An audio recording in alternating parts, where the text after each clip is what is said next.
Hey guys and gals, I'm Pal, and welcome back to The Legend of Zelda Tears of the Kingdom. Last recording session, I shared my plan for the end of the series, and by that I mean the last 80 plus episodes. And at the time of recording this, that last episode is the last episode of last recording session that has yet to come out. So, while it might look like I am committing to that plan, I'm bringing us up to the point of the crossroads. So if the comments suggest that I do something differently, I go about it in a different way, then rest assured, I haven't committed to this before I listen to your feedback. It's still possible that you guys bring up a very valid point, and I want to go to Kakariko Village, because that's one of the big question marks I have about this plan.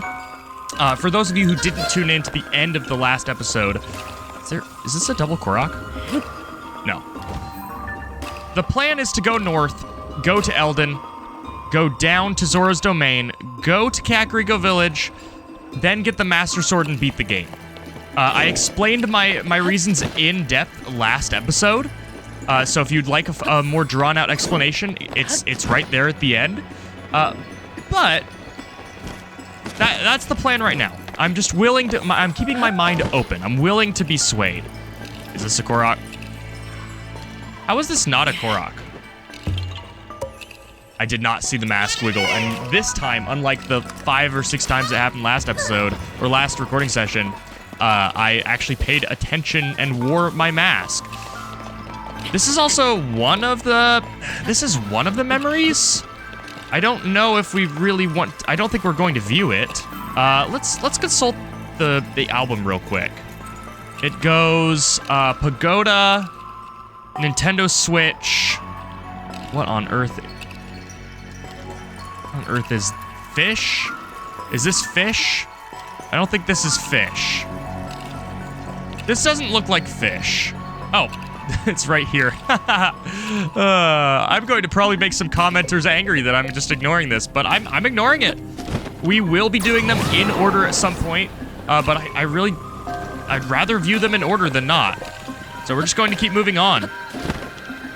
This is going to be a little bit of a weird episode because, like, actually, where is that? We can get that shrine, I think.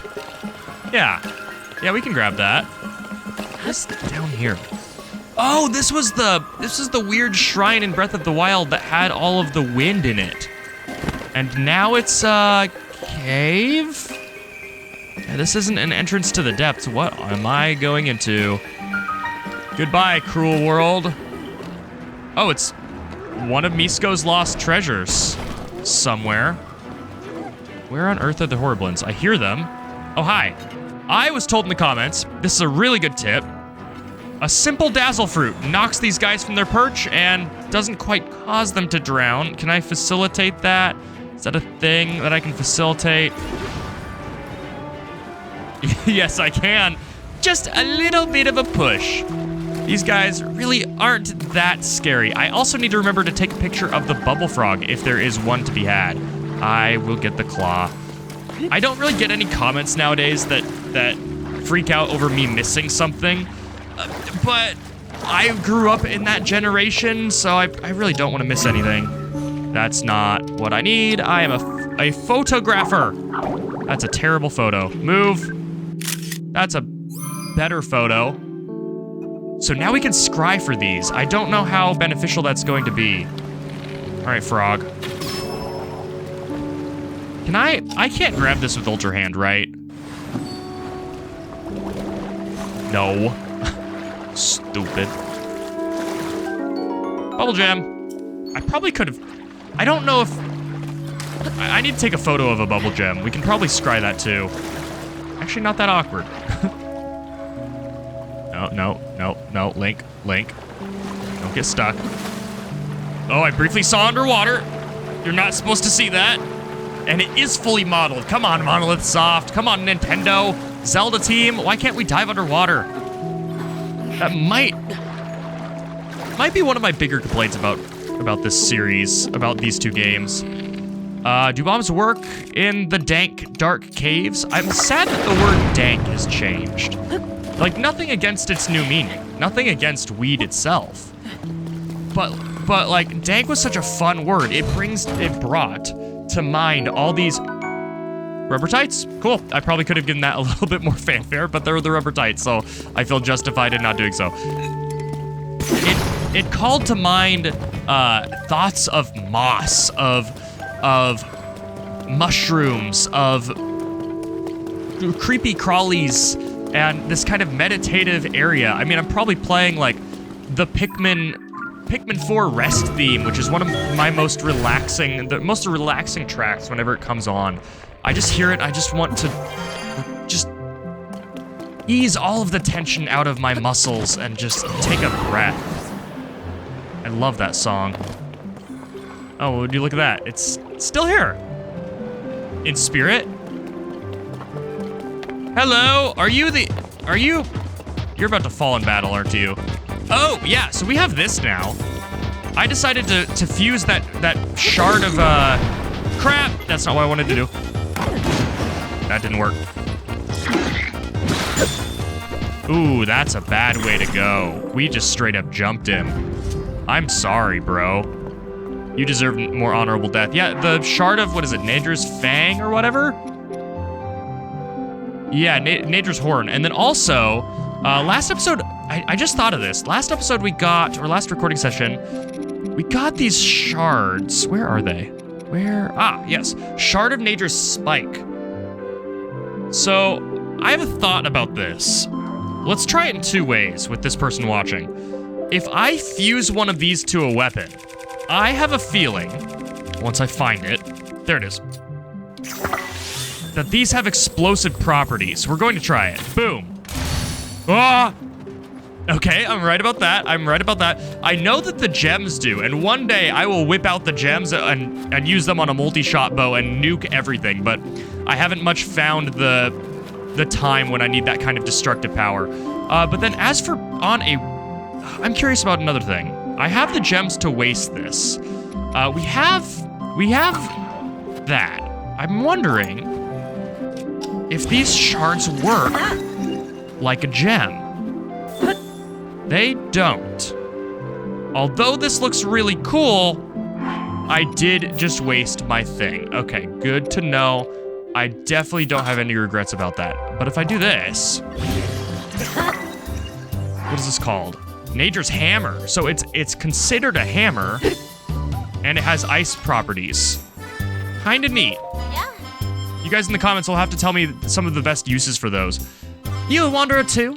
I hear a lot on my travels. Is there some mystery I can help you to get to the bottom of?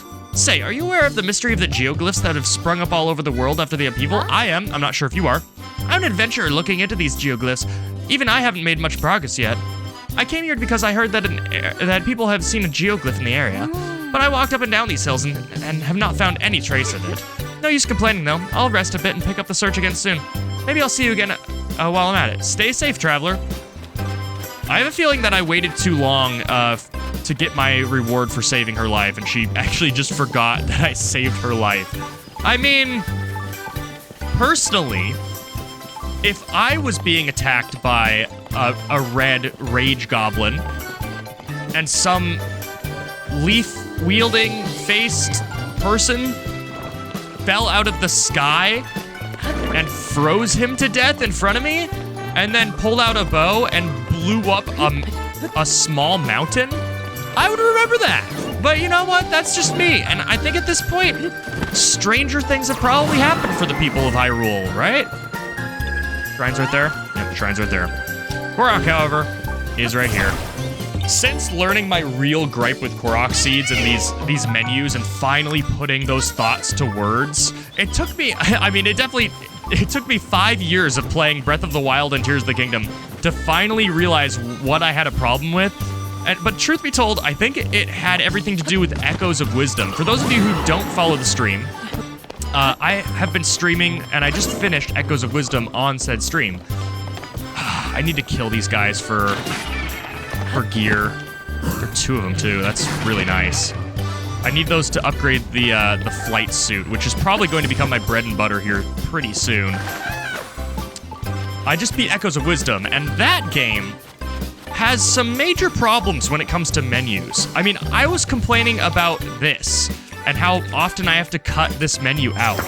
But Echoes of Wisdom has that problem so much worse. It's honestly insane how much they expect you to maneuver the menus, and the problem with it is in this game, it makes a lot more sense, and it's also confined to one mechanic.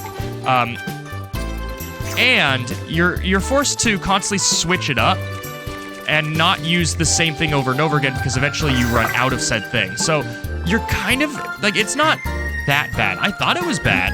I think I have a shield. Yeah, I have a shield. I thought it was bad here, but then I played Echoes and it's way worse. Crap. In Echoes, they have this expectation that they want you to go about every encounter in the wisest way possible, but oftentimes, because there is no resource bar, there is just a budget bar for how much of a certain summon you can use, or have out at one time. You're just incentivized to spam the best summon over and over and over again with no recourse, which really sucks. I would have liked to see that game have a proper magic bar, so that I'm talking through a loading screen again, so that you're incentivized to use your resources in the most efficient means possible, the wisest, if you would, way possible. Can I grab this from where I'm at? Yes, I can. Oh, and why does one, wait, one just spawned there? Why? I ask? Okay. I won't look that gift horse in the mouth. Okay, so obviously we need to fly the ball down there, but where is the chest? We can ascend up through there. I love ascend. The suite of powers in this game compared to Breath of the Wild, it's honestly night and day in my opinion. I have so much more fun with this game's runes, or Ultra Hand abilities, whatever you want to flavor them as, than I did with Cryonis. Cryonis, Magnesis, like, it's so much better in this game. Ah! Why did we fire everyone with the FAA? Why did we fire everyone? The planes are colliding. Ah! I probably shouldn't make a joke about that because people actually died, but listen. It came to me naturally. Where is the treasure chest? I'm actually one that generally takes, I don't know why I'm talking about this now. This is the Nintendo Capri Sun in me, I suppose. I generally take jokes about 9/11. I don't really find them funny. I think I know why. It's because I remember it like it was yesterday. But even still, like, I don't know. I feel like if you grew up during that time and you remember it, you're less inclined to make jokes about it. Can I turn this off? Although I'm a little bit more inclined now, after we went through COVID and the same, like, I'm getting political again, and the same people who were like 9/11 jokes aren't funny. Basically didn't care that we had like a 9/11 every single day from COVID for a year or two. Wait, hold on. This, again, isn't how they wanted me to do this, but I'm using my resources. I'm using the tools that I love so much more than Breath of the Wild. I'm not saying that I love them in general. That is not what I'm saying. Because ultimately, I would much rather have a claw shot. Can I fuse this, please?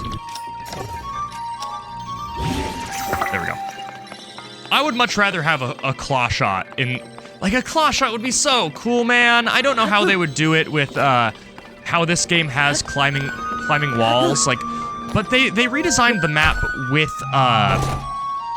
Ascend in mind. If they had just designed the map with claw shots in mind, it would have been beautiful. I'm trying to think of some of the goated Zelda items that I think would have been a perfect fit for this game. Wait, are we supposed to bring the ball? No, I don't think we need to bring the ball. I don't think the ball is necessary anymore. Go! It's been a while since I piloted one of these by walking on it. Honestly, I kind of prefer that. I find it fun, and you get a lot of minute controls, and you're actionable, which is the most important part.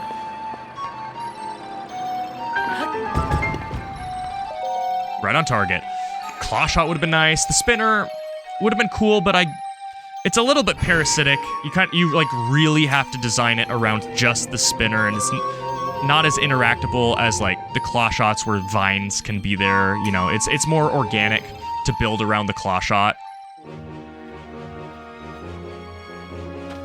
I guess it's really just the claw shot. Like, yeah, there are other really cool items, but when I think about how the mechanics of this game are like peanut butter and chocolate with the claw shot, like bow time. Are you kidding me? Imagine bow time where you're like grappling onto stuff. They could honestly take the mechanics that were so good in Skyward Sword and Tears of the King, or Skyward Sword and Twilight Princess, and just give them a beautiful coat of paint. They would feel brand new and fresh. Wait, okay, how do we... Let's be smart about this. I'm using this mechanic for like the first time. I've never really used this before, but it's so convenient. Like just the ability to go, yep, there we go. Let's go to my favorites. Do I have this with a cart? The comments have been yelling at me, and I had kind of I don't even know if I included this, but a while back, I had like a little segment where I was doing exactly what I'm doing right now, and I was like, can you come back to me, please? Oh my word. I had a little segment where I'm like, hey, I know... Oh, I took out a wing, didn't I? That was pointless. Oops. Where I was like, I know that technically it is optimal to do this, to have a cart, but at the same time, I go through so much Zonite in an episode. Every little bit counts, but also, I don't really buy that argument. Because it's like, what, 3 Zonite? How much Zonite is it to summon a cart? I think it's like 3. And if it saves me that much time, I'm the one who was talking about at the beginning of the series, how I was planning on just like stockpiling Rushrooms and using them constantly. There's a Korok there too. Hopefully I marked that properly. I didn't. Crap. That's fine, I'll remember it. Actually, I'll just fly over it and then mark it. There are probably a couple Koroks down there, to be honest. I'll probably get those off screen. What was I saying? Using Rushrooms constantly and having constant movement speed up, and it would save me time over the course of the series. And while I have tried to do that as much as possible, it's not quite as achievable as I was saying, but being able to save 15 seconds every time I summon a plane... Yeah, and also a lot of frustration. I should probably just start doing it. I think you guys have won. Okay, now we have this in a position for like the first time where this Korok drug dealer isn't going to move my plane and reset it, so I can get a little bit of free flight and go get those Korok seeds off screen. And now I must go. My people need me. Whoa. Oh, I really wish I hadn't despawned my plane. I had a theory to test, man. It just occurred to me as I was flying down here. I was going to try and reuse my plane by recalling it again and going all the way back there, but I had a thought that it's the planes that disappear, not any of their base components. So what I can actually do with that is I can land with my plane and just make drop another plane and then fuse them together. Like, I just fuse all of the old stuff, minus the plane that disappeared, to a new plane, and use, like, 3 Zonite to make that work? Ow. How have I not thought of that before now? That's just the way to go about things. Like, I'm going to demonstrate this. I'm going to demonstrate this right now. So, first and foremost, so we have this. It costs 18 Zonite. Oh, I guess I can't show it off. I can't show it off because I made all of the components. But if the components are real, I can just spam this over and over and over again with no downside at all. I just have to land. This is a new way of traveling that is, I think, possibly better than the bike, because I think that the plane is faster than the bike. So, like, there are resources back there. I should probably go grab them to make this work. I can start flying low over the countryside just so that I can spawn, or I have my mask jiggling. It's within Korok mask range. This is a really good idea. And technically, I don't need this thing at all because I'm going to be making it with these components. I don't know why I never thought of this, because every single time this disappears, all of the fans go flying off in different directions. I think it might just be because I'm really excited to record Tears of the Kingdom right now, and I'm not exactly sure why. Like, I always am. Don't get me wrong. It hardly ever feels like a chore, but I think a lot of the time I record this series, I'm nervous about it. I always get performance anxiety. I have since the beginning of the channel. It's gotten a lot better, but I've always had it. Especially now that I feel like I'm making traction in YouTube. I mean, we have 1,100 subscribers now. We're doing really well. I'm releasing regular content. That was the best landing I've ever done, and it was not by any means intended to be that smooth. My word. Okay. That's a highlight reel landing right there. But yeah, now that I'm doing content, I feel like it's going very well. I have traction. There's like a fear of failure now that I don't think I necessarily had before, because I have momentum. And I've never had this kind of momentum before, except maybe with Pac-Man World 2. But that was such a short series. It just felt like it didn't feel like a one-hit wonder, but it felt like, I don't know. It was just different. It was just different.